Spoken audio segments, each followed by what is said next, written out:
everyone and welcome back to your daily government and financial news update.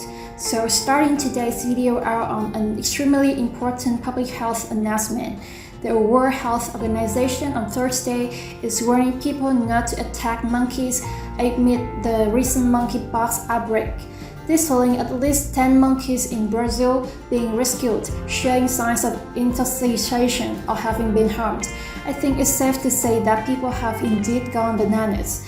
In some other news, former President Donald Trump is now calling for the documents related to the FBI raid of his home and Mar-a-Lago to be released.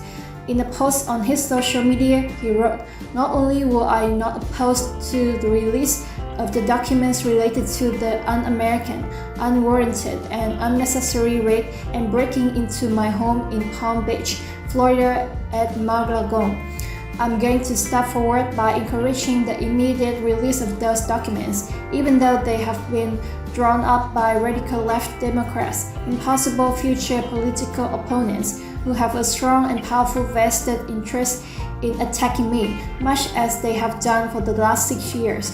Yesterday, Attorney General Merrick Garland also admitted to personally approving the search warrant on Trump's home.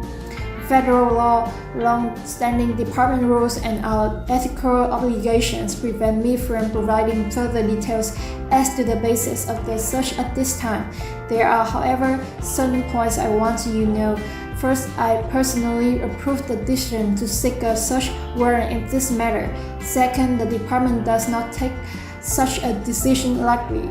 Where possible in the standard practice to seek less intrusive means as an alternative to search and to narrowly scope any search of is undertaken.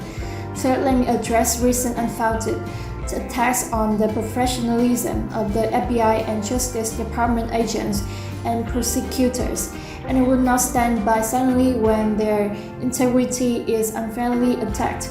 The men and women of the FBI and the Justice Department are dedicated, patriotic public servants every day. They protect the American people from violent crime, terrorism, and other threats to their safety while safeguarding our civil rights. They do so at great personal sacrifice and risk to themselves. I am honored to work alongside them.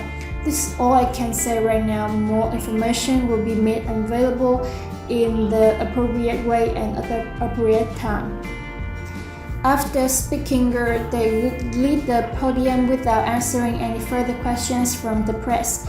Reportedly, Trump's security team watched security footage as the raid was going on, and even though it hasn't been completely released to the public, we were able to find never-before-seen leaked footage of serial weirdos within the FBI going through Melania Trump's closet.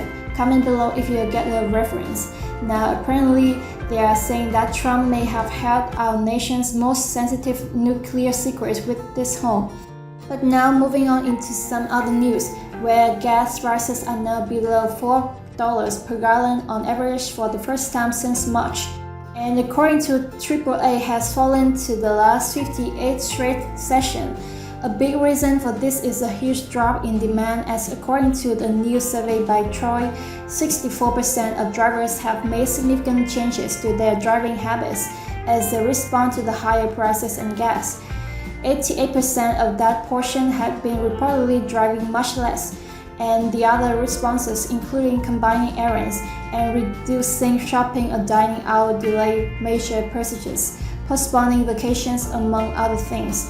Now, according to the Democratic Senator Ed Markey, this is a really smart guy who we should definitely be paying attention to. There's absolutely no reason why we should have to pay $4 or $5 for all our gasoline when we can simply just buy an electric vehicle. I mean, why are we all paying this much for gas when we could just go out and buy an EV? For the average cost, after all, is only $67,000. We are going to ultimately say to the American people, there's no reason why you have to pay $4 or $5 a gallon for gasoline when you can have all electric vehicle at average 75% for your payments for your all-electric vehicle to be able to move you anywhere you want in our state, in our country. for now for those fortunate enough to buy an electric vehicle. Once the Inflation Reduction Act passes within the next few days, you will be able to receive a tax credit worth up to $7,500 for new electric vehicles. And for those who decided to buy a huge TV, you'll be able to receive a tax credit of up to $4,000. So while this tax credit could be extremely helpful to high-income earners who can afford these EVs, it doesn't necessarily help those Americans who need it the most, other than the $7,500 tax credit being handed out to the wealthier Americans. Officials in San Antonio, Texas are currently considering a stimulus program that will help all the residents, where in total $50 million would be used to provide rebates to customers.